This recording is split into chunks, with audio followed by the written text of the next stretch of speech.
Be sure to follow me on Instagram. There you can hang out with me and talk to me directly. What's going on, guys? This is Rob, and today we are back with another installment of our Beyond Omega Level series. And this time, we're jumping over to DC Comics, and we're going to be talking about the Spectre, because a lot of you guys have asked for him. So I figured, why not? Is it asked? I almost feel like I said asked. Asked for him? Let me ask you something.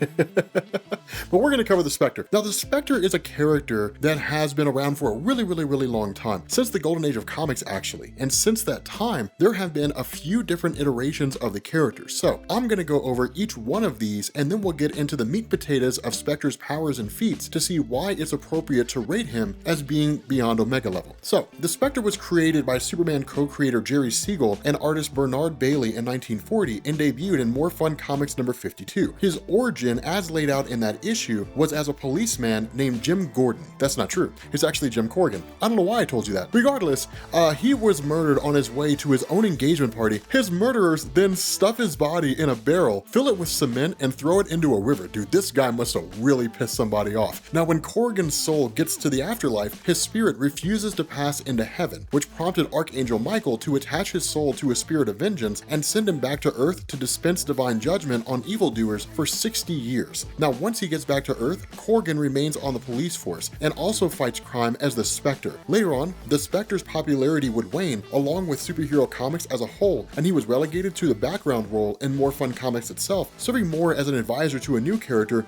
named Percival Pop, the Super Cop, which is to say, he basically became a joke character. Percival Pop, you know, we're not even gonna talk about Percival Pop. We need to do a video about him on himself. Like, we need to do like his own video. Because just the name alone, here's the thing, comics loved alliteration back in the day, right? So you look at Marvel Comics, you get Paste Pot Pete, which is a weird name for a character to have, but like comic book companies love that kind of stuff. But eventually, the Spectre was separated from Jim Corrigan, and not long after, both the Spectre and Corrigan disappeared from the DC landscape for over 2 decades. Now, throughout the Silver and Bronze Ages, the Spectre would make several appearances, both in guest starring roles and in his own revived solo series. But it wasn't until John Ostrander's run on the character in the 1990s that the Spectre would really end up being defined and fleshed out in a meaningful way. In working to reinvigorate the character, Ostrander added to his mythos by revealing that Corrigan had died in the 1940s and had remained dead ever since. Although he walked the earth, appearing alive to others and even fooling himself into thinking that he actually was alive, he'd never actually come back to life after his murder. Furthermore, Ostrander expanded on the source of the Spectre's powers by revealing that the voice, the mysterious divine figure that Corrigan had encountered after his death, was actually the voice of God, specifically the Old Testament God, and that the Spectre had been the embodiment of God's judgment since the very beginning of man's time on Earth. Now, eventually, the Spectre rejected the notion of mercy, so the decision was made to bond the Spectre with a human host in hopes of tempering God's wrath, and Jim Corrigan was merely the latest in a series of mortal hosts for the Spectre itself. Furthermore, it had been revealed that the Spectre itself had actually once been an angel named Aztar that sided with Lucifer during his rebellion, but later repented for his betrayal. And although his existence as the embodiment of God's judgment was his punishment, he was actually not the first entity to do so, as he took over the mantle of Eclipso, a DC villain that had pretty much been inconsequential up until Ostrander's run on the Spectre, but someone that we might cover here in the future if there's enough interest. I mean, let me know if you guys care about like Eclipso, which I guess technically, if he ended up taking over the role of Eclipso, that would make him like God's wrath, basically. That's more or less what Eclipso was. I don't know, let me know, because we did a thing about Eclipso. We discussed it a little bit when we were covering Justice League versus Suicide Squad, which is actually really cool to find out that like Eclipso is basically the one manipulating everything. But let me know what you guys think. I'm really curious about that. I have no idea. After all, it is the Beyond Omega level series, so you guys are here to talk about how powerful characters are, not so much their publication histories. But eventually, Jim Corrigan ends up getting tired of being the Spectre, and his soul ends up finding peace, and so he gives up the Spectre to finally cross over into the afterlife. Now, during the Days of Judgment storyline by Jeff Johns, another fallen angel tries to gain the power of the Spectre, and when Jim Corrigan refuses to come back and stop it, the Spectre chooses its next human host, which ends up being Hal Jordan, who's seeking redemption for his time as a supervillain Parallax, which the Spectre also wanted to destroy. And so once Parallax was purged from Jordan's soul, he sought out a new host, but is unable to find one. Without a human host to temper his wrath, the Spectre becomes filled with vengeance and basically goes on an uncontrolled spree of punishment, often killing people for minor crimes, and is unable to appropriately judge the sins of his victims. So basically he becomes a Punisher, is really what happens, which is cool. Like, I need to cover that story, like that run, and just be like, Spectre murders everyone.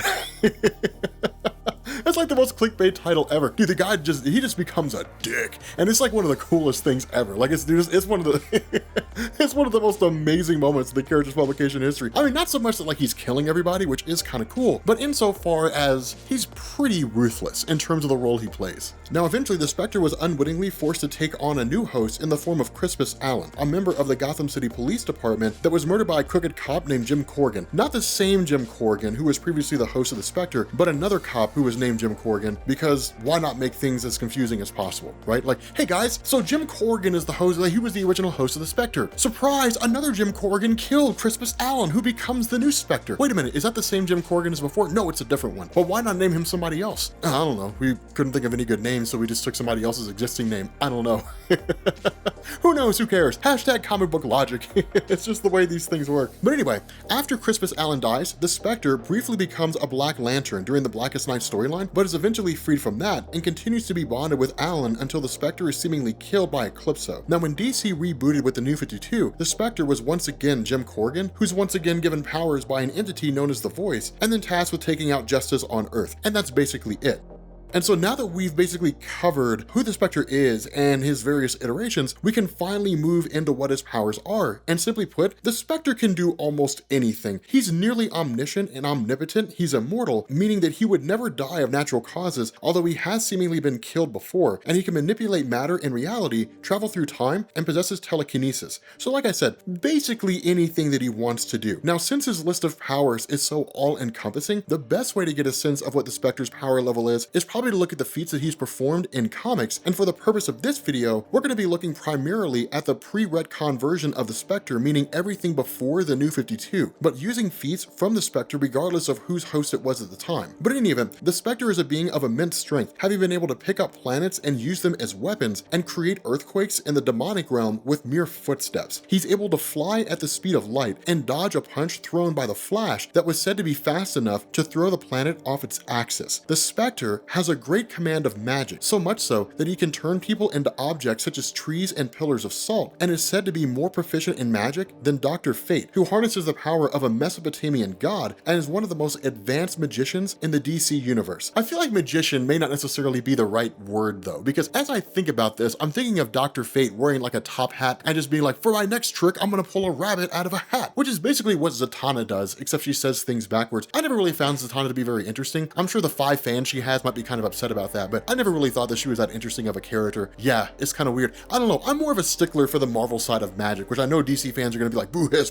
but I'm sorry guys, I'm sorry. It's just kind of always been that way. I always felt like it was easier and far more interesting than like magic on DC's side. But nonetheless, the Spectre is also able to alter matter, including his own size, having grown to the size of the universe, and at one point measuring his eyes at 23 light years apart. He also formed a supernova, which consists of an insane amount of energy in the palm of his hand. Now, probably the most impressive aspect of the Spectre's powers and the strongest evidence of him being beyond Omega level is his ability to manipulate reality. The Spectre has been able to resist Wonder Woman's lasso of truth, which is capable of forcing anyone who's ensnared in it to tell the truth, and is of divine origin. Not only was he able to negate the lasso's power, but he was also able to resist being banished by Zeus, the leader of the Olympian gods. He was able to neutralize Darkseid's powerful Omega beams and was able to defeat and kill Darkseid himself. Furthermore, the Spectre was able to forge a nexus that connected all of the realities together. The Spectre has also been able to break through the source wall, the boundary that separates the DC multiverse from the source of all existence, which is nearly impossible to pass through. That feat alone shows us that the Spectre is a multiversal level threat and therefore beyond Omega level. But really, we could start and end with the Spectre's involvement in Crisis on Infinite Earths, in which the Spectre produces enough energy to destroy all space and time during his battle with the Anti-Monitor, which effectively creates the new DC universe that would be the new status quo for DC Comics for years to come. So the fact that the Spectre can shatter and recreate an entire universe pretty much ends any debate as to whether or not he's considered a beyond Omega level character. But with that being said, guys, we're gonna bring this video to an end. If you are new here to Comics Explained, make sure you guys hit the sub button to become part of the Rob Corps. If you guys enjoyed this video, make sure you drop a like and let me know down in the comments section what character you want to see in the next Beyond Omega level video. And I will catch you all later.